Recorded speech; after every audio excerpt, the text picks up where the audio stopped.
Barbie Imperial nagtatago nga ba dahil sa napapabalitang buntis ito? Kamakailan, kumalat ang mga maling balita na nagdulot ng espekulasyon tungkol sa di umano'y pagbubuntis ni Barbie Imperial, na sinasabing si Richard Gutierrez ang ama, sa kadahilanang hindi na namamataan ngayon si Barbie Imperial at mukhang talagang nagtatago nga daw sa ngayon. Mariin namang itinanggi ni Barbie ang mga paratang na ito at hinimok ang publiko na i-report ang mga peking balita na nagkakalat ng maling impormasyon. Sa kanyang opisyal na Instagram account, patuloy na aktibo si Barbie sa pagbabahagi ng mga larawan at updates tungkol sa kanyang buhay at karera, na nagpapakita na wala siyang itinatago, at talagang hindi nga daw siya nagdadalang tao.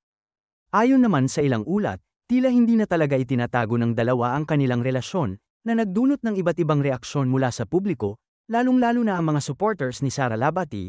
May mga tagahanga din ni Barbie na nagpahayag ng pagkadismaya sa kanyang pakikipag-ugnayan kay Richard, na sana ay hindi na lamang daw niya ito pinatulan at saying naman daw ang kanyang angking ganda dahil marami pang magkakagusto sa kanya. Hindi na sana siya pumatol sa may asawa lalo na't may mga espekulasyon na ito'y maaaring makaapekto sa pamilya ni Richard.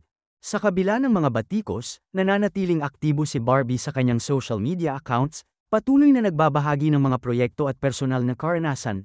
Wala pang opisyal na pahayag si Barbie tungkol sa epekto ng mga batikos sa kanyang emosyon o karera, dahil talagang sa ngayon ay mas pinipili nitong maging kalmado sa lahat ng sitwasyon. Mahalaga ang pagrespeto sa privacy ng mga artista at ang pag-iwas sa pagpapakalat ng hindi beripikadong impormasyon na maaaring makasira sa kanilang reputasyon.